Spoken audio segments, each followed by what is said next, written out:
할렐루야. 우리 옆에 성인사를 사랑합니다. 축복합니다.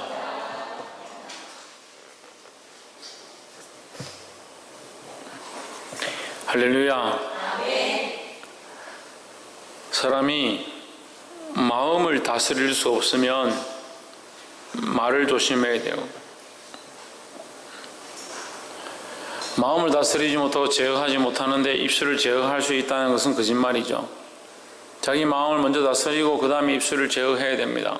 근데 입술은 제어한다라고 하지만 마음이 다스리지 않는다. 둘 다 안 되는 거예요. 자기 마음이 답답하고 원망이 있고 시기가 있고 불평이 있으면 마음으로 참으려고 해도 입술로 불평이 나오고 표정으로 불평이 나오게 되어 있습니다. 그러니까 마음을 다스리고 입술을 다스리고, 마음도 다스려야 하고 자기 입술도 다스려야 된다는 거예요. 이 은혜가 저와 여러분 안에 있기를 주의 이름으로 축원합니다. 그래서 불평이 있고 원망이 있고 속상함들이 있다 하더라도 내가 마음을 다스려서 하나님 앞에 그렇게 불평하지 않고 범죄치 않도록 기도해야 되고, 그렇게 하면 또 입술로 이 불평함들이 나오지 않는다, 범죄함들이 일어나지 않는다는 거예요. 그래서 자기 마음을 다스릴 수 있는 이 지혜가 주님 주신 은혜라 했습니다. 이 마음을 무엇보다 뭘 다스려야 되냐? 마음을 다스려라. 할렐루야. 오늘 이 말씀을 들을 때 우리의 심령이, 우리의 마음이 하나님 앞으로 향하게 되기를 주 이름으로 축원합니다. 말씀을 제물 한번 읽읍시다. 시작. 하나님의 뜻을 이룬 사람들은 누구나 뜻을 이루기 위해서 살아갑니다. 집을 사려고 한다든지 좋은 옷을 사려고 할 때 그 뜻을 이루고자 계획을 하고, 그 계획을 이루기 위해서 돈을 벌기도 하고 아르바이트를 하기도 하고 저축을 하기도 하고 여러 가지 방법들을 동원합니다. 왜? 자기 뜻을 이루고자 그 일들을 하는 겁니다. 하지만 우리의 그리스도인들은 달라야 합니다. 자기 뜻을 이루고자 함이 아니라 하나님의 뜻을 이루고자 자기의 삶을 내어드리는 그런 삶을 살아야 된다는 거예요. 옆에서 한번 보십시오. 하나님 뜻을 이루고자 우리의 삶을 주님께 드립시다. 이게 안 되니까 어떻게 하느냐? 자기 뜻을 이루기 위해서 하나님을 끌고 와서, 자기 뜻을 이루고자 하기 위해서 하나님을 끌고 오고, 자기가 뭘 사야 되는데 그게 필요하니까 하나님 들어주십시오. 자기 집에 이것이 필요하니까 하나님이 역사해 주십시오. 자기를 위해서 하나님 끌고 다니는 거예요. 하나님 위해서 자기 삶을 드리는 게 아니라 자기를 위해서 하나님 끌고 다니는 거예요. 이게 역신앙이에요.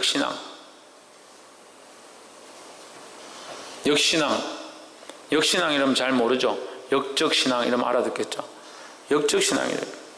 하나님 앞에 충성된 종, 나의 사랑하고 충성된 종아, 충성된 종이 되는데 충성된 게 아니고 하나님을 끌고 다니는 역적이 돼가지고 충성이 아니고 역적이에요. 역적. 하나님을 자기를 위해서 쓰는 거, 하나님을 자기 위해서 끌고 와가 자기 필요할 때 하나님 끌어서 드려서, 하나님 내게 이런 게 필요하니까 응답해 주시고, 내가 지금 이렇게 마음이 공허하니까 와서 채워주시고, 내게 지금 은혜가 필요하니까 은혜를 주시고, 하나님 자기를 위해서 쓰는 거예요. 물론 우리가 하나님 바라보고 나아가면 하나님 우리에게 위로를 주시고 은혜를 주시고 우리에게 응답해 주시고 우리에게 필요한 것들을 공급해 주시죠. 그건 하나님의 사랑이고, 우리가 하나님을 어떻게 바라봐야 되냐? 나의 필요를 따라서, 나의 요구를 따라서 나의 도구를 하나님을 쓰는 게 아닙니다. 하나님은 우리의 창조자이시고 우리가 마땅히 불러서 그 앞에 예배하고 찬양을 드려야 될 자다는 거예요. 그럼 누구의 뜻을 쫓아서? 하나님의 뜻을 쫓아서 우리가 우리의 삶을 내어 드릴 수 있어야 된다는 거예요. 내 뜻을 쫓아서 하나님을 끌어들이는 것이 아니라 하나님을 위해서 내가 내 삶을 내어드리고 내 삶을 헌신하고 투자하고 기도하고 봉사하고 섬김들을 살아야 되는 거예요. 할렐루야. 이 말씀을 듣는 자들 깨닫게 되기를 주의 이름으로 축원합니다. 10장 1절 율법은 장차 오는 좋은 일의 그림자요 참 형상이 아니므로, 이 말씀은 이제 앞에서 몇 번 했습니다. 율법은 그림자다, 형상이다, 모양이다. 그래서 앞에서 그런 말 했죠. 모세가 그 산에 올라가서, 호렙산에 올라가서 하나님 앞에 그 형상을 보고 그 그림자로 뭘 지었느냐? 뭘 지었습니까? 예? 뭘 지었습니까? 자신있게 얘기해요. 뭐 쫓아냅니까? 왜 이렇게 자신이 없는? 뭘 지었습니까? 성막을 만들고 해막이라 하기도 하고 성막이라 하고 라고도 하는 장막을 만들었죠. 그게 만들어서 하나님 앞에 제사 드리는 방식들을 꺼내왔죠. 그걸 왜 그렇게 만들었느냐? 그가 하나님 앞에 올라가서 보고, 하나님 앞에 올라가서 보고 그것을 가지고 와서 만들었다. 그래서 이 지금 가지고 있는 이 성막과 회막은 뭐냐? 장차 올 영원한 것에 대한 그림자다. 그럼 오늘 예배도 마찬가지죠. 오늘날 이 예배도 장차 올 것에 대한 그림자다. 그러니까 우리가 장차 하나님 앞에 가서 하나님과 함께 기뻐하고 즐거워하고 감사하고 내가 하나님을 찬양하고 하나님 그 찬양 가운데 화답하시고 우리가 함께 기뻐하면서 감격해 할 그 거룩한 예배, 이것은 예배입니다. 11시 예배입니다. 12시 예배입니다. 할 필요 없이 하나님과 얼굴을 대하고 함께 하게 될 영원한 나라의 그 즐거움을 오늘날 끌고 와서 우리가 그 그림자로 지금 만들어서 드리는 이게 뭐냐? 이게 예배죠. 그러니까 그 영원한 것에 대한 그림자다. 그리고 그 모세가 하나님 앞에 가는데 하나님 앞에 텐트를 치고 병풍을 벽에 이렇게 칸을 지르고 그렇게 하지 않았을 거 아닙니까? 영적인 것인데 그것들을 모양을 들고 와서 백성들 앞에서 백성들은 육체고 하나님은 영이시니까, 그죠? 하나님 영이시고 모세는 그 앞에 부름을 받아서 올라갔다는 거예요. 올라가서 뭘 봤다? 그 하나님 앞에 예배하는 것들에 대해서 봤다는 거죠. 하나님 영이신데 그러면 왜 이 판때기로 물두멍으로 쇠로 금속으로 쳐서 만든 것들을 원하시냐? 그런 게 아니라 이것 자체를 원하는 게 아니라 하나님 뭐다? 영이시다는 거예요. 영이시니까 그 앞에 예배하기 위해서 이 육체를 가진 자들이 예배하게 하기 위해서 그들에게 뭘 줬냐? 율법을 주고 그들에게 법도를과 규례를 주셨다는 거죠.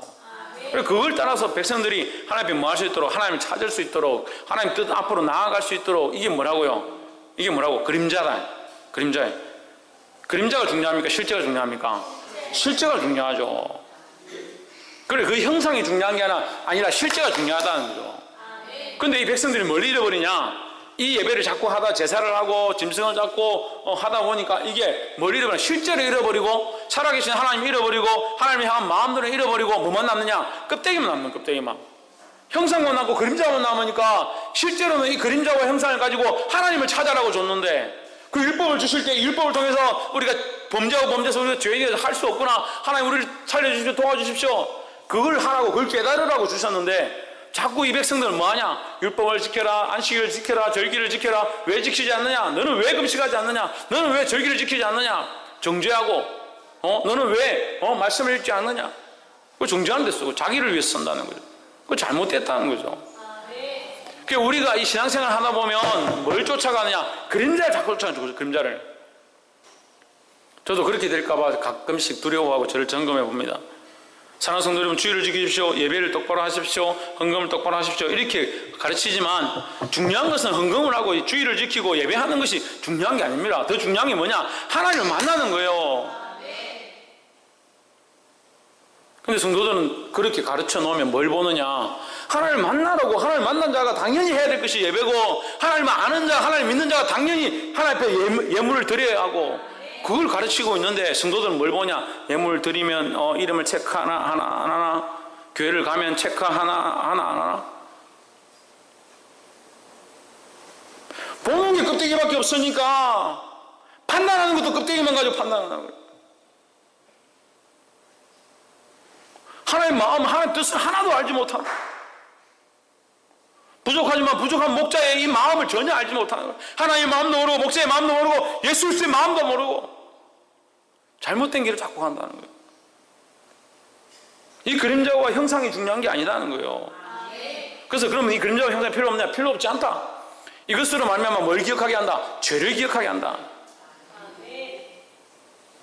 형상이 아니므로 해마다 늘 드리는 바 같은 제사로는 나아오는 자들을 언제든지 온전케 할 수 없느니라. 언제나 온전하게 할 수 없다는, 온전하게 하긴 하는데 언제나는 뭡니까? 시간이 없는 이죠. 시간이 없는. 이 언제나를 더 쉽게 말하면 한 번 제사를 드림으로 영원토록 죄가 없다라고, 영원토록 온전케 할 수 없다 이 말이에요. 그죠? 언제나 한 번 제사를 드렸으니까 이거 제사를 드리고 나서 이제부터는 언제나 나는 죄가 없다 이렇게 할 수 없다 이 말이죠. 한 번 제사를 드려도 또 죄를 지으면 또 죄가 있으니까 제사를 또 드려야 된다. 이 제사는 온전치 않다. 온전치 않다는 거예요. 왜 온전치 않습니까? 그림자니까. 그림자고 형상이니까 온전치 않다는 거예요. 그럼 필요 없느냐? 필요 없는 게 아니죠. 그림자와 형상을 통해서 누구를 발견하도록? 하나님 뜻을 발견하고 하나님을 알아갈 수 있도록. 할렐루야. 그래서 율법을 통해서, 말씀을 통해서, 구약을 통해서도 뭘 발견하냐, 뭘 찾느냐? 하나님을 만나야 되는 거예요. 2절에 그렇지 아니하면 섬기는 자들이 단번에 정결케 되어 다시 죄를 깨닫는 일이 없으리니 어찌 드리는 일을 그치지 아니하였으리요. 자, 이게 지금 부정에 부정을 하고 다시 부정을 해서 헷갈리시는데, 쉽게 말하면 제가 지금 한마디로 설명하면 이렇게 설명하면 됩니다. 그게 언제든지 영원토록 너희 죄를 한 번만에 쌓였으면 너희가 여러 번 계속 제사를 드릴 필요가 있겠느냐 이 말이죠. 그러니까 너희가 계속 지금 드리고 있는 거 아니냐. 계속 드리고 있다는 말은 뭐냐? 그 제사가 한 번만에 너희를 다 깨끗하게 하는 것이 아니라 그 죄는 단편적인 것이다. 그 제사는 단편적인 것이다. 한 번 드림으로 또 죄를 지으면 또 하나 앞에 와서 또 제사를 드려야 되는 것에 대한 연속성이 있다. 그래서 제사를 자꾸 드렸었다 이 말을 하는 거죠. 그래서 어찌 제사를 드리는 일을 그치지 아니하였으리요. 그리고 계속 그치지 않고 뭐 했다? 제사를 계속 드렸다는 거죠. 왜? 죄를 계속 지었으니까. 죄를 계속 지으면 왜 제사를 계속 드려야 됩니까? 죄를 계속 지으면 왜 계속 제사를 드려야 됩니까? 말이 너무 빨라요? 말이 너무 빨라요?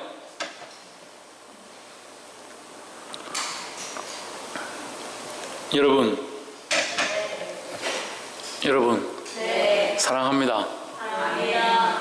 이 말씀을 들을 수 있는 것이 기쁘고 깨닫는 것이 기쁘고 이렇게 말 빠른 목사의 말을 알아듣는 것도 감사하고, 저도 왜 이리 빨라졌는지 모르겠지만 언제부턴가 이제 자꾸 빨라. 제가 원래 이렇게 빠른 사람이 아닌데. 제사를 왜 늘 드리겠습니까? 제사를 왜 매번 드려야겠습니까? 죄를 계속 지으니까 계속 드려야겠죠? 그러면 죄를 계속 지으니까 제사를 계속 드린다는 말은 이 제사가 뭐예요? 효력이 온전치 않다는 거죠. 죄를 지었을 때 그 죄는 사하지만 또 죄를 지으면 또 사할 수 없다. 그래서 제사를 또 드려야 된다는 거죠. 하지만 예수님의 십자가의 피는, 예수님의 십자가의 그 제사로 말미암아 뭐요? 단번 제사 드리면 끝이다. 그러면 우리의 죄 지은 것들을 예수님의 단번 십자가의 피로 정결케 하셨다. 그래서 우리의 지은 죄와 앞으로 지을 죄들 모든 죄를 다 사하셨다. 할렐루야.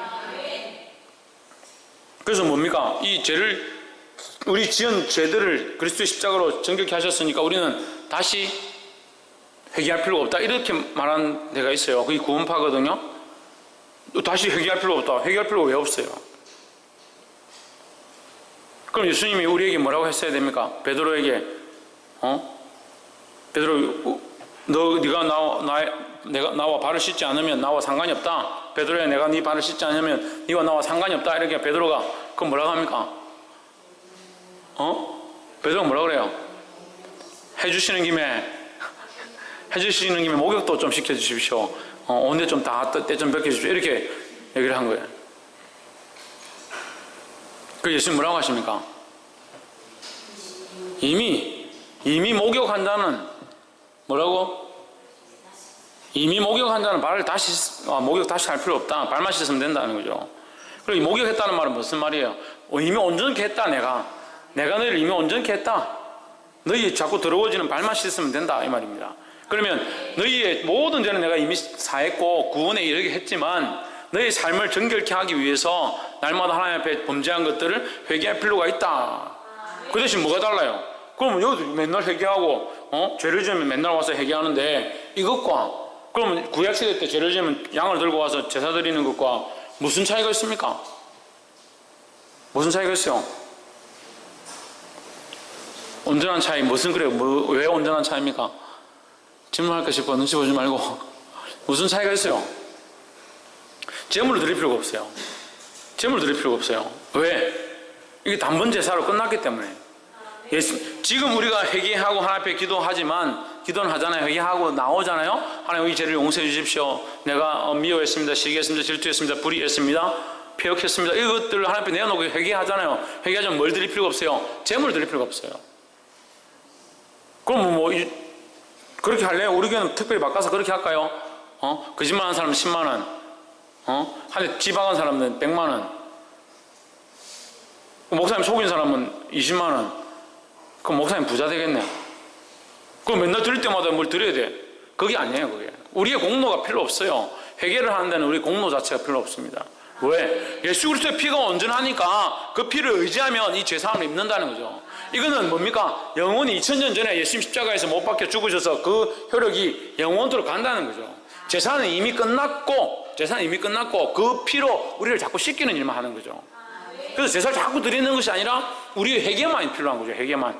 우리 삶에 육신을 입고 있어서, 머리 입고 있어서 우리가 이 땅을 떠나지 않고 육신을 입고 있고 연약한 가운데 있기 때문에, 우리가 연약하기 때문에, 우리의 이 본능이 연약하고 우리 삶이 연약하기 때문에 그 삶을 내어놓고 하나님이 정결하게 하는 일들만 필요하지, 우리 이미 목욕했다. 그리스도의 은혜로 내가 구원을 얻었고 예수를 믿음으로 구원을 얻었기 때문에 이미 이것은 끝났다는 거죠.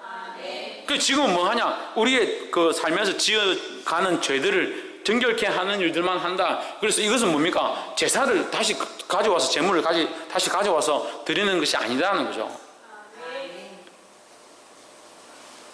그래서 이전 제사와 다르다는 거죠. 3절에 그러나 이 제사들은 해마다 죄를 생각하게 하는 것이 있나니, 3절 이 제사는 뭐요? 죄를 기억하게 하는 것이 있나니, 이 제사는 두 가지 의미죠. 하나는 뭡니까? 자기 죄를 다시 기억하게 한다. 내가 죄인이구나 이걸 기억하게 하는 효과가 있고, 또 하나는 또 죄를 씻겼구나, 제물을 드림으로 씻겼구나, 그 죄를 씻겼구나 하는 것을 알게 하신다. 이 두 가지 의미가 있습니다. 이건 뭐예요? 이건 옛날 제사가 그렇다. 4절 이는 황소와 염소의 피가 능히 죄를 없이 하지 못함이라, 영원히 없이 하지 못함이다. 그래서 이 황소와 염소의 피는 온전하지 않다. 않다. 할렐루야. 그럼 언제 온전해졌습니까? 예수님께서. 할렐루야. 그래서 지난주에 말씀드렸죠. 이게 좀 어렵지만 우리가 구약 시대 때 지은 그 율법 아래서 지은 죄들, 그 죄로 말미암아 그 구약 시대 사람들이 뭘 드립니까? 제물 하나님 앞에 드리죠. 제사를 드리잖아요. 그리고 하나님 앞에 죄를 사해 주십시오 했습니다. 그 죄의 효력이, 제물이 온전치 않은데 무슨 효력이 있느냐? 그게 뭐가 더해진다고? 하나님의 이 계약이 더해진 계약. 그래서 언약이라 그래요. 언약.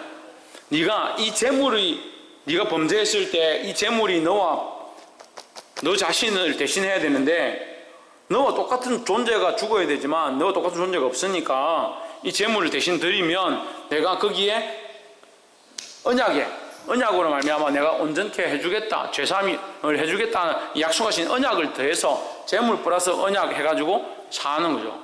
그래서 이 원리가 이 신약에 들어와서 예수님의 이 죽으심으로 예수님이 제물 되셔서 우리 죄를 사하시는 거다. 그런데 이 모든 드린 것들이 예수님이 십자가의 피로 말미암아 휘장의 아래서 위로 찢어지는 이 사건으로 다 필요 없어졌다는 거죠. 다 온전케 하셨다는 겁니다.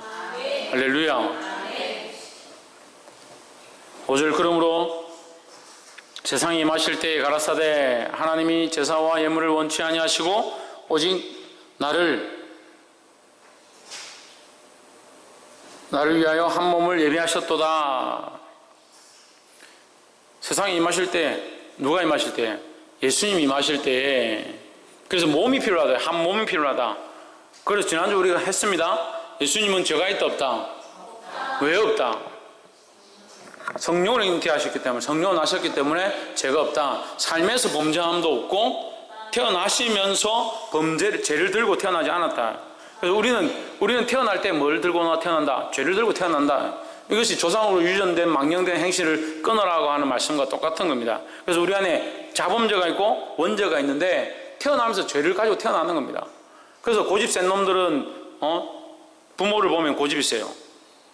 아집 센 놈은 고집이나 아집이나, 성질 못된 사람은 부모를 보면 그 성질이 그대로 있습니다. 그래서 체가 고집 이렇게 말하는 거는 죄송합니다. 체가 최고집, 안고집 이렇게 하는 거는 근거가 있는 거예요. 근거가 있는 거예요. 그래서 저는 사주팔자를 믿지 않습니다만 사주팔자를 틀렸다라고 말할 수는 100% 틀렸다고 말할 수는 없다. 그럼 목사가 무슨 그런 말을 하느냐. 근데 사주팔자를 제가 인정하는 것이 아니라 그 사람들 안에 흘러내려오는 유전된 폐역한 것들에 대해서 제가 성경을 통해서 인정하는 거예요. 그러니까 부모들이 살아오면서 할아버지, 할머니, 조상 때로부터 범죄한 것들을 계속 가지고 있으면 그것이 그대로 흘러가는 거예요. 그 못된 성품들 그대로 이어받는 겁니다. 그래서 어떻게 되냐? 우리가 믿음을 가지고 주를 알고 나서 이것들을 내 안에서 꺼내야 돼. 내 세대에 내가 믿음으로 꺼내야 된다는 거예요.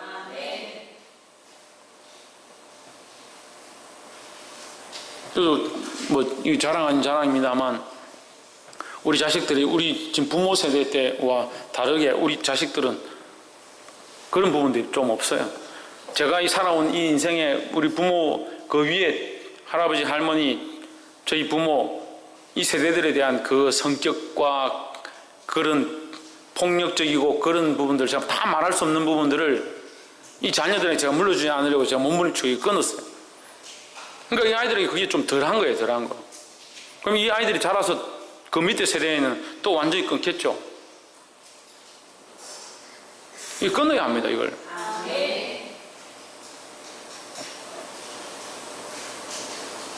그 예수 그리스도께서 태어나시면서 어떻게 태어났다? 그 유전된 것으로 태어난 것이 아니라 유전된 것으로 태어난 것이 아니다. 그 성령으로 잉태되었다. 할렐루야. 또 지난주에 말씀드린 성령으로 잉태될 수밖에 없었던 원리에 대해서 말씀드렸어요. 그렇게 하지 않으면 자기 죄가 있다는 거예요. 자기 죄. 예수님이 한 번이라도 죄를 짓고 한 가지라도 죄가 있었다면 이게 심각한 문제가 돼요. 성경이 이게 풀이가 안 됩니다. 이제 그렇게 되면 우리가 이 예수를 믿을 필요가 없습니다. 예수님이 죄가 하나라도 있다 그러면 예수님을 믿을 필요가 없어요. 이거 정말 말할 수 있는 부분이에요. 우리가 만약에 예수님이 거짓말을 했거나 범죄했거나 이런 폐역한 짓들을 한 가지라도 한 것이 있다면 그 십자가의 피가 효력이 있을까요? 없을까요? 없습니다. 전혀 없습니다. 왜? 자기 죄를 자기가 지는 거예요. 자기 십자가에 죽을 때 자기가 범죄한 것이 하나라도 있었다면 자기 죄 때문에 자기가 죽은 그 대가를 지불한 것밖에 안 되는 거예요. 자기 죄가 없는 자, 모든 인생은 다 죄를 지었으니까 대가를 지불할 수 없는 거죠. 내가 대신 박필정 집사님 제가 사랑하니까 제가 대신 죽을게요. 제가 죽을 테니까 하나님 저 박필정 집사님 구원해 주십시오. 그럼 전 죽을 자신이 있습니다. 근데 그렇게 해도 소용이 없어요. 왜? 왜요? 내가 죄인이니까. 내가 죽어도 내 죄 때문에 죽은 거지. 대가 지불이 안 되는 거잖아요. 내가 죄를 지었습니다. 이 사람도 죄를 지었습니다. 근데 이 사람은 죽을 죄를 지었습니다. 무슨 죽을 죄가 있고 안 죽을 죄가 있어요. 다 죽을 텐데. 다 똑같은 죄잖아요. 우리가 다 죄인이기 때문에 대신 죽는다는 게 의미가 없어요. 세상의 원리에서나 세상의 법 체계 안에서나 대신 대가를 지불하고 30억 내면 되고요. 3억 내면 되고요. 내가 대신 당신을 위해서 3년 살면 되고요. 그렇게 하지만 그렇지 않습니다. 하나님 앞에서. 하나님의 공의 앞에 섰을 때는 다 죄인인 거예요. 그러니까 다 죄인이니까 이걸 대가를 지불할 수 없죠. 누가 대신 죽을 저는 내 목숨이 여러 개 있으면 여러분들 위해서 한 명씩 제가 다 대신 죽고 살리고 싶어요. 근데 우리는 다 죄인이라서 이게 안 되는 거예요. 그리고 우리 인간들도 서로 대신 할 수 없는데 소와 양을 잡아서 어떻게 그게 대신이 되겠습니까? 안 되죠. 그 사람과 같은 사람이 죽어야 되는데 그 사람을 위해서 죽으려면 그 사람은 죄가 없는 사람이 죽어야 되는 거예요. 그래서 예수님이 오실 때 무슨 원리로? 죄 없는 원리로 올 수밖에 없다. 그래서 왜 성경을 이렇게 해석하다 보면 왜 거기서 굳이 이렇게 신학적 논란이 많고 말이 많은 동정적 잉태를 했느냐? 요셉하고 그냥 자가지고 둘이서 애가 낳았다 하면 되지. 그리고 자연의 원리에 맞게 이렇게 순리적으로 해가 풀어가지고 애 낳았다 하면 될 건데 왜 성령이 잉태돼서 여자여 은혜를 입은 자여 가브리엘 천사가 날라와가지고 은혜를 입은 자여 내게 어찌 미니오까 내가 남자를 알지 못하는데 그런 일을 왜 하냐는 거죠. 하나님이 그렇게밖에 할 수 없었던 섭리와 하나님의 갑자기 이 단어가 기억이 안 나요. 하나님의 섭리가 그 안에 들어있는 거예요. 섭리와 계획들이 그 안에 있어서 할렐루야. 우리가 알 수 없는 하나님의 그 방법들을 따라서 이 일을 행하신 거예요. 그렇지 않았다면 이 십자가 아무 소용이 없습니다. 믿으시기를 주 이름으로 축원합니다. 그러니까 이거를 바꾸려고 하는 거예요. 이단들이 제일 많이 거는 게 이 성령으로 잉태됨, 이거 절대 아니라고 하는 거예요. 또 뭡니까? 예수님의 신성, 하나님이셨는데 사람으로 오셨다, 이거 인정 안 합니다. 다시 하나님 되셨다, 이것도 인정 안 합니다. 여호와의 증인, 안상홍, 구원파 다 뭐랍니까? 참 좋은 선생이다, 좋은 선지자다. 좋은 선생이니까 나도 좋은 선생이다. 그래서 이만희가 자기 보고 뭐라냐면 나는 보혜사다.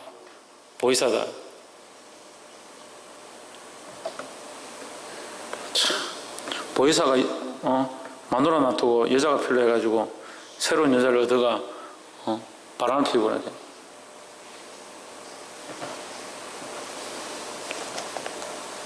문선명이 자기가 하나님이다, 자기가 참 하나님이다, 죽어버렸어.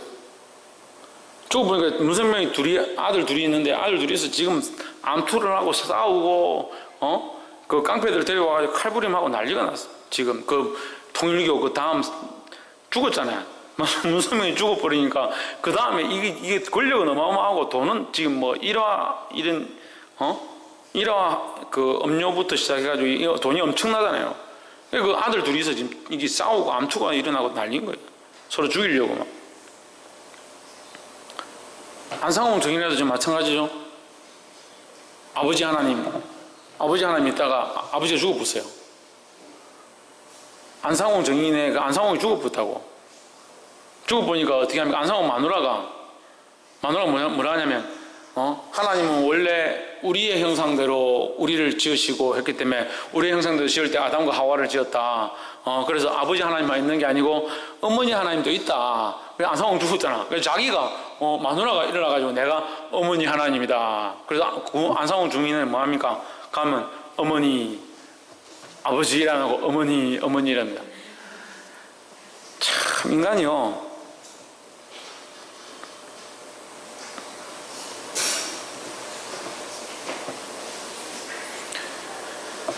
그래서 5절에 한 몸을 예비하셨다. 한 몸. 무슨 몸이냐? 완전한 몸. 죄가 없으신 몸. 그 몸을 입고 오셨다. 이 몸에 뭘 강조하느냐? 육신으로 탄생하셨음을 강조하는 거예요. 그 세상에 임할 때에 세상에 임한다는 것은 하나님이셨고 위에 계셨고 하나님이셨던 자리에서 이 땅에 오셨다. 몸을 입고 오셨다. 이걸 지금 5절 안에서 표현하는 거죠. 이걸 뭐라고 합니까? 성육신이라는 겁니다. 그 예수님은 완전하신 하나님이고 완전한 사람이다 하는 거예요. 따라합시다. 예수 그리스도는 완전한 하나님이고 완전한 사람이시다. 할렐루야. 이것이 중요합니다. 우리가 예수님의 완전한 인성과 신성을 다 믿습니다.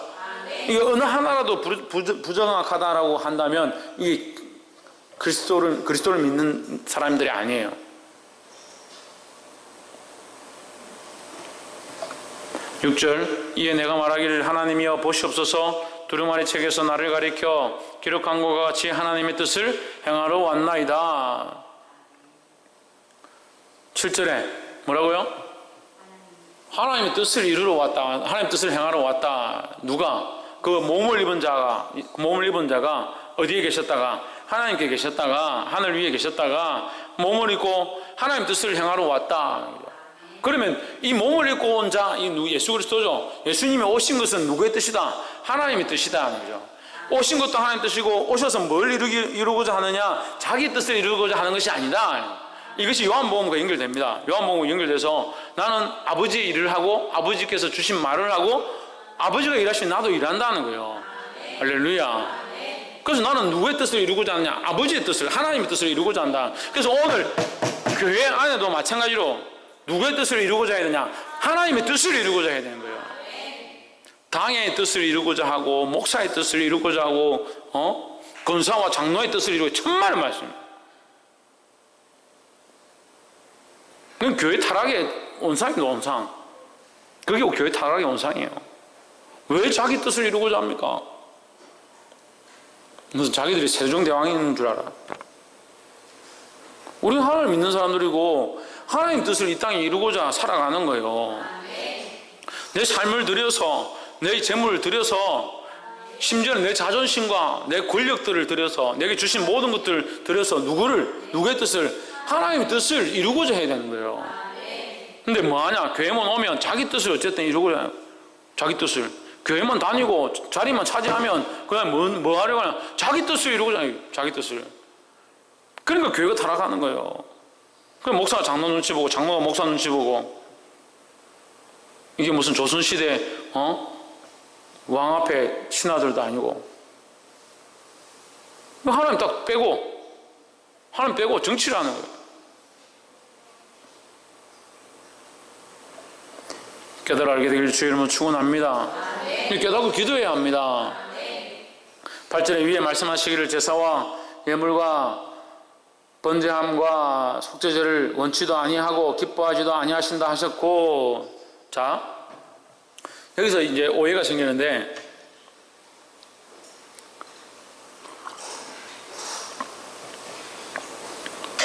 8절 지연이하고 창조 바꿔라. 제사와 예물과 번제와 속죄제는 원치 않는다, 기뻐하지도 아니하신다, 이는 다 율법을 따라 드리는 것이다. 그건 필요 없다는 거예요. 그럼 뭐하러 했어요, 이제껏? 이제껏 이거 뭐하러 했어요? 하나님 이걸 원치 않는다, 이 말은 이걸 원치 않는다라는 것을 강조하려고 하는 게 아니에요. 이걸 원치 않는다, 이걸 강조하려고 하는 것이 아니라 뭘 강조하려고? 하나님 뜻을 이루고자 하는 거, 그걸 강조하려고. 그래서 이 10장 안에 뭐가 있느냐? 하나님 뜻인 거예요, 하나님 뜻. 그 율법으로 제사를 드리고 제물을 드렸던 것은 하나님 뜻을 이루고자 하는 한방편이었는데, 그 제물을 드리는 것이 하나님 뜻이 아니다, 이 말이에요. 그럼 제물을 드리는 것이 하나님의 목적이었으면 가난한 자는 비둘기 한 마리를 가져와라. 더 가난한 자는 그냥 보리싹 밀을 한 움큼 들고 와서 하나님 앞에 태워서 제사를 드리라. 그럼 뭐하려고 그렇게 합니까? 제물이 목적이면 좋은 양, 비싼 거, 첫째 난 거, 그렇게 해야지. 그렇게 표현되어 있는 것은 너희가 그런 정성을 가지고 너희 중에 가장 귀한 것, 첫째 된 장자, 난 어린 암염소를, 암수양을 하나님 앞에 드려라, 이 말이지. 암양을 드려라, 이 말이지. 그런 마음으로 드려라, 이 말이지. 그것이 하나님의 목적이 아니다. 제물을 드리고 제사를 드리는 것이 하나님의 목적이 아니라는 거예요. 그러니까 자꾸 이거 뭐 잘못되는 겁니다. 잘못되는 거. 이 그림자도 그런데 오늘날 이 예배, 좀 더 온전케 되어진 이 예배도 그렇게 해야 한다는 거죠.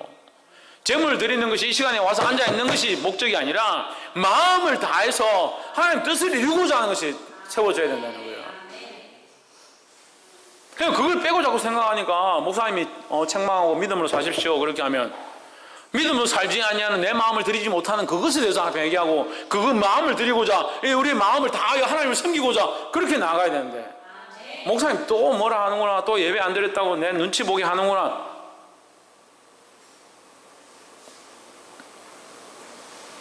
예배 시간에 떠들고 돌아다니고 사과 먹고 배 먹고 여러분 여기서 앉아서 케이크 먹으면서 예배해도 돼요? 된다고요. 왜 웃노? 됩니다. 여기 축제하면서 막 편하게 누워서 이렇게 할렐루야 아멘 이렇게 하면서 예배 드려도 된다고요. 하지만 뭘 못 지키니까? 마음을 못 지키니까. 그렇게 하면서 마음 지키면서 예배할 수 있으면 해도 된다고요. 애들이 떠들면 어떻습니까? 좀 돌아다니면 어떻습니까? 근데 문제는 그 마음을 못 지키니까 그렇게 하지 말라는 거죠.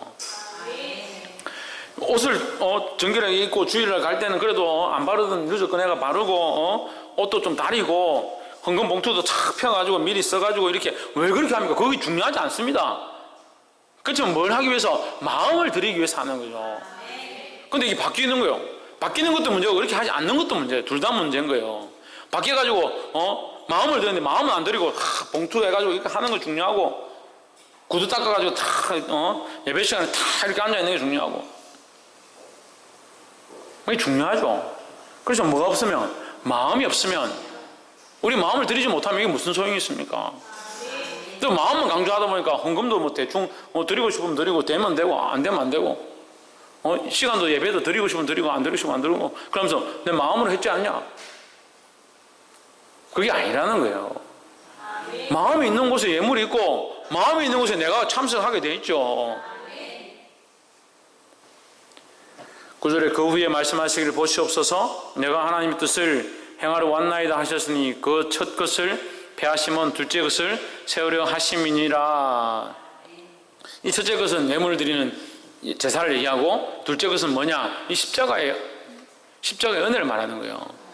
예수님이 십자가의 가운데 예물이 되심으로 제물이 되심으로 그래서 예수님이 마태복음 10장 10절을 통해서 뭐라고 합니까? 내가 인자가 온 것은 뭐하러 왔다? 섬기려 하고 섬김을 받으러 함이 아니고 인자가 온 것은 뭐요? 섬김을 받으러 온 것이 아니라 오히려 섬기려 하고 자기 몸을 많은 사람의 뭐로? 대속물로. 대속물이 뭐예요? 대신 속죄하는 제물이다 이 말이에요. 번제와 전제와 화목제와 이 제물들이 대신 속죄하는 것들이죠. 예수님이 오셔서 뭐 하길 원하냐? 내가 너희의 큰 제물이 되길 원한다는 거죠. 할렐루야. 그래서 내가 이 제물됨으로 첫 번째 이 제물 드리는 것들을 피한다. 10절에 이 뜻을 쫓아. 누구의 뜻? 하나님의 뜻을 쫓아. 그 자기 뜻대로 한 것이 아니라 하나님의 뜻을 쫓아 한 것이다. 그래서 자 우리가 여기 이걸 하기 전에 앞에 글을 다시 점검해 보면 자 내가 제물을 바라는 것이 아니다. 내가 이 화목제와 속죄제와 이 것을 원하는 것이 아니다. 그렇게 말했으니까 드릴 필요가 없느냐 이렇게 생각할 수 있죠. 근데 예수님이 사마리아 여인을 만납니다. 우물가의 여인을 만납니다. 우물가 여인이 뭐라고 합니까? 우리가 주여 내가 보니 선지자로소이다. 우리 조상들은 이 산에서 예배했고 우리 사람들은 여기서 예배한다 하고 이 산에서 해야 됩니까? 저 산에서 해야 됩니까? 어디서 하리까? 이런 예수님 뭐라고 하십니까? 하나님께서 예배하는 자들 찾으신다. 뭘 찾으신다? 이 산에서 하리까? 저 산에서 하리까? 여기서 하리까? 저기서 하리까? 이렇게 묻는데 예수님 뭐라고 합니까? 하나님 예배하는 자를 찾는다. 이 산에서도 예배 똑바로 하는 놈이 없고 저 산에서도 죄송합니다. 저 산에서 예배 똑바로 하는 사람이 없다. 저 산에서도 예배 똑바로 안 하고 이 산에서도 똑바로 예배 안 하고 저기서도 예배 똑바로 안 한다. 예배하는 자들 온전히 예배하는 자 온전히 하나님 찾는 자를 만날 수가 없다 내가. 그게 하나님 마음이죠. 하나님께서 내가 예배하는 자를 찾고 있는데 예배하는 자를 찾을 수가 없다는 거죠. 너희는 이 산에서 하는 게 중요하다고 여기서 하는 게 중요하다고 이렇게 하는 게 중요하다 생각할지 모르겠지만 나는 예배하는 자를 찾을 수가 없다. 어디서 하는 것이 뭐가 중요하냐? 온 천지에 하나님 우주 만물에 충만하신데. 그래서 뭐라고 하십니까?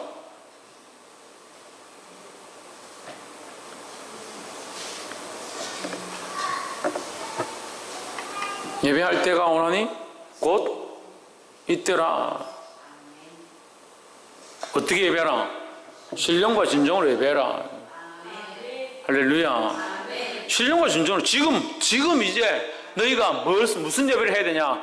제물로 피를 흘려서 드린 제사가 아니라 너희의 마음을 드린 제사, 너희의 심령을 하나님 앞에 쪼개는 제사가 이제 필요하다라고 하시는 거예요. 할렐루야.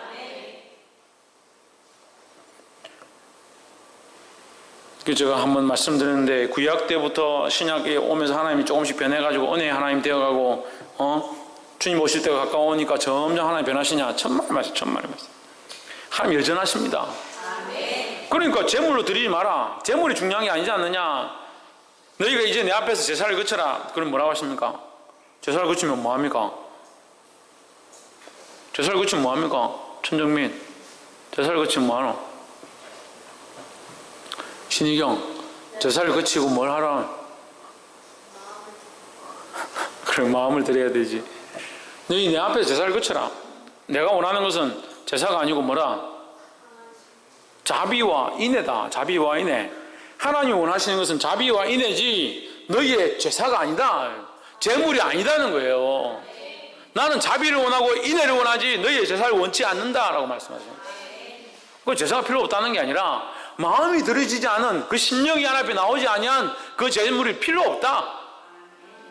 오늘도 마찬가지인 거죠. 오늘도 하나님 여전히 뭐라고 말씀하시냐, 너희가 여기 와서 앉아 있어도 너희 마음을 하나님 앞에 내놓지 않으면, 신령과 진정을 다하여 하나님 드리지 않으면 그건 헛된 것이 아니냐. 마음을 다하여 주를 찾으며 예배하는 자들이 되기를 주 이름으로 축원합니다. 이것이 하나님 뜻이다 하는 거예요.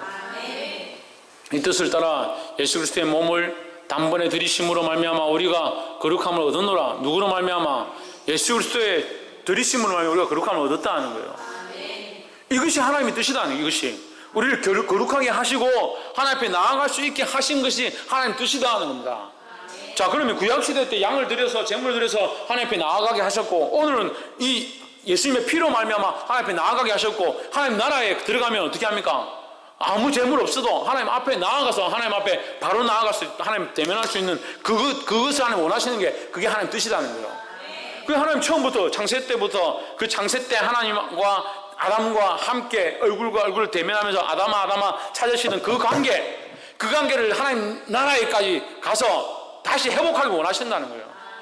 그 하나님이 그 마음을 가지고 있는데 이 백성들이 타락하고 배역하니까 이들을 만날 수 있는 방법이 없을까? 이들을 다시 나와 교제하게 할 수 있는 방법이 없을까? 이 죄로 말미암아 죽을 수밖에 없는 자들을 나와 다시 상관하고 교제하게 원한다. 그래서 그들에게 제사를 허락하셨고, 그 제사가 온전치 않으니까 예수 그리스도의 십자가로 말미암아 우리가 주님 앞에 나와 예배함으로 하나님과 교제하고 만나게 하셨고, 그 하나님 나라에 영원히 들어가서 하나님과 함께 교제할 것들을 하나님께서 계획하고 계시다. 그게 뭐냐? 그게 하나님 뜻이라는 거예요. 우리를 거룩하게 하시고 우리가 하나님이 만나서 교제하게 하고자 하는 것이 하나님 뜻이라는 겁니다. 그 뜻을 이루고자 이 땅에 오셔서 자기 몸을 드리신 분이 있습니다. 누구십니까? 예수 그리스도라는 거예요. 그래서 예수 그리스도는 누구의 뜻을 이루셨다? 하나님 아버지의 뜻을 이루셨다는 거예요. 그래서 오늘날 우리는 뭘 해야 되느냐? 이 하나님 아버지의 뜻을 이루는 자들이 되어야 된다는 거예요.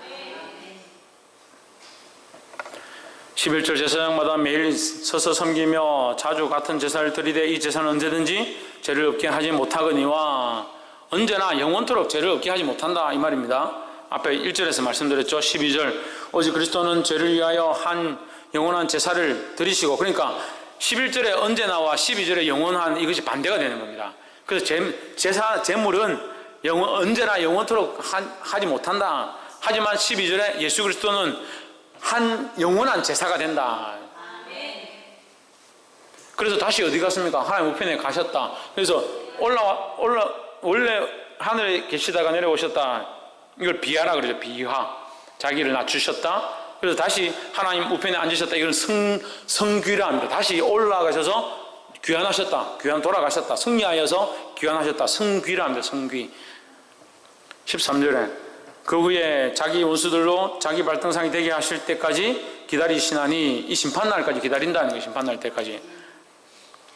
14절 저가 한 제물로 거룩하게 된 자들을 영원히 온전케 하셨느니라. 그래서 우리가 하나님 앞에 죄를 회개하고 자복하면 이 죄가 어떻게 된다? 사해진다. 어떻게 사해진다? 온전하게 사해진대. 언제까지? 영원히. 그래서 우리는 하나님 앞에 회개하고 죄를 용서해 주십시오 하고 나면 다시 그 죄를 기억할 필요가 없다. 끄집어 와서 다시 생각할 필요가 없다는 거죠. 그래서 죄를 많이 지으십시오? 아니죠. 그렇기 때문에 오히려 더 죄를 지을 수 없는 거죠. 15절 또 성령이 우리에게 증거하시되 16절 주께서 가라사대 그날 흐르는 저희와 세울 언약이 이것이라 하시고 내 법을 저희 마음에 두고 저희 생각에 기록하리라. 할렐루야. 얼마나 멋있었습니까? 이 말씀이. 전에는 내가 율법으로 그들에게 주었다. 그들의 돌판에 내가 기록해서 주었다.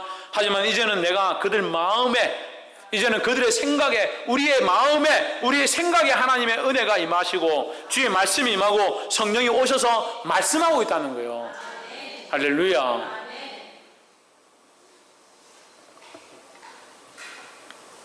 그래서 이것이 어떻게 보면 이게 예수님의 십자가의 피로 가능해진 새로운 제사의 원리다.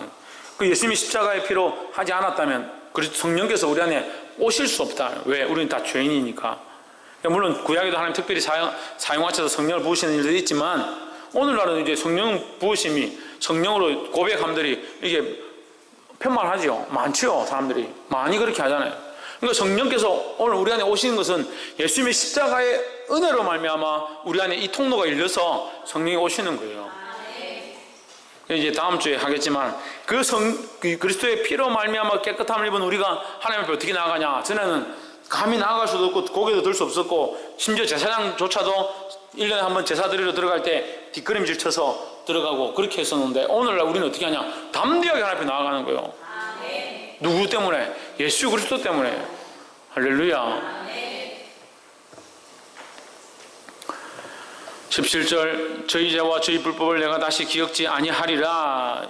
왜 다시 기억지 아니하십니까? 온전하기 때문에. 뭐가 온전합니까? 왜 제 삶이 온전합니까? 예수 그리스도죠. 할렐루야. 그래서 이걸 기억해야 합니다. 우리가 온전한 것이 아니고, 따라합시다. 우리가 온전한 것이 아니고 그리스도의 피가 우리를 온전케 하신다. 그럼 뭐가 온전한 것이냐? 예수님의 십자가 그 피가 온전한 것이라는 거예요. 그래서 우리는 온전치 않지만 예수 그리스도의 피로 말미암아 우리가 넘어간 바가 되고 구원함을 입고, 할렐루야. 마지막 18절 이것을 사하셨은즉 다시 죄를 위하여 제사 드릴 것이 없느니라. 그래서 예수님이 이 완전한 온전하신 십자가의 피로 우리를 죄 없게 하셨기 때문에 다시 제사를 드릴 필요 없다. 다시 제사를. 그럼 뭐 우리 죄 지을 때마다 거짓말 한 번 할 때마다 예수님 다시 오셔서 십자가 좀 지어 주십시오. 그렇게 하고 또 살다가 또 싸웠다. 주님 우리 가정에 우리 딸 둘이 싸웠는데 주님 오셔서 다시 십자가를 지시고 좀 죽으셨다가 사흘 만에 부활하시 주십시오. 그렇게 하면 예수님 얼마나 십자가를 많이 달리셔야 돼요. 그런 게 아니라는 거죠. 그게 온전하다는 거예요. 온전하다. 왜 온전하냐? 죄가 없기 때문에. 죄로는 영원한 죄로예요. 죄가 없어요. 무한대예요. 무한대. 없는 것으로 끝나는 거예요. 이 세상에 우리의 죄가 아무리 많고 수십억의 죄가 있다 하더라도 곱하기 0 뭡니까? 0이 없어요. 없어. 그래서 모든 죄를 다 충분히 사하실 수 있기 때문에 다시 못 박을 이유가 없다라는 거죠. 할렐루야. 말씀을 맺겠습니다. 이 예수님의 피가 오늘 우리를 온전케 하시고 주님 앞에 온전히 서게 하심을 믿으시기를 주의 이름으로 축원합니다. 그래서 주님의 하나님의 뜻이 이 제사를 허락하셨고 그 하나님의 뜻이 이 제사에 보다 더 온전한 것을 위하여 그리스도를 보내주셨고 그리스도의 십자가를 지셨고 예수님께서 이 하나님의 뜻을 이루고자 십자가를 지셨고 그 십자가를 지신 예수님을 말미암아 우리가 하나님의 뜻을 따라 살 수 있게 되었다라는 거죠. 그럼 오늘 우리는 뭐 해야 됩니까? 우리 천국 갈 때까지 천국 가서 하나님 앞에 하나님 대하고 얼굴 맞을 때까지 그때 예배하며 기뻐할 때까지 그다음 그동안 우리는 아무렇게 살아요? 그게 아니라 뭐 하면 살아야 됩니까? 예배하면서 예배를 해야 되죠. 그럼 뭘 하면 살아야 됩니까? 할렐루야. 하나님 뜻을 이루면서 살아야 되는 거예요. 그 하나님 뜻이 뭡니까?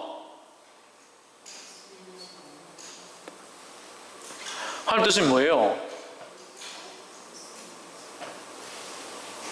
제일 쉽게 알 수 있는 게 뭐냐면 성령의 9가지 열매요.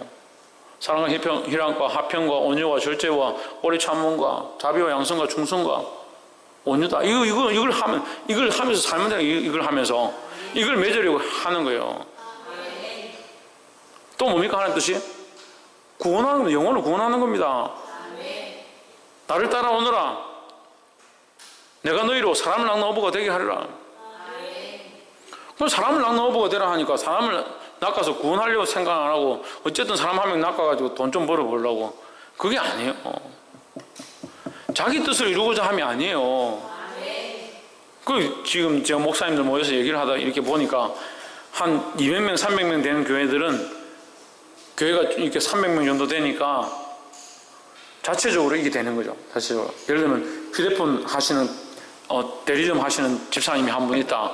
한 300명, 교인들 한 300명 되니까 300명이 돌아가면서 뭐 한 2년에 3년에 한 번씩 폰 바꾸면 300명 교인이 돌아가면서 자기가 이렇게 대리점 운영하는데 별 지장이 없는 거예요. 뚝배기 집을 하나 한다.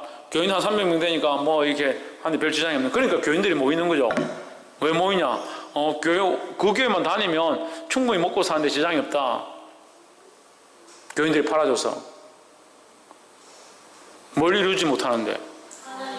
하나님 뜻을 이루고자 해야 되는데 먹고 사는 데 목적이 있는 거예요. 인생의 목적들을 다 잃어버리고 삶의 목적들이 하나님의 뜻을 이루고자 하는 그게 아니고 자기 먹고 사는 거, 자식들 배불리 먹이는 거, 그게 목적이 돼서 목적을 잃어버리고 잘못된 목적들을 가져간다. 자식들 먹여야 되죠. 그럼 자식들 먹이는 게 죄라는 게 아니라 하나님의 뜻을 이루고자 하는 목적들을 먼저 가지고 할렐루야.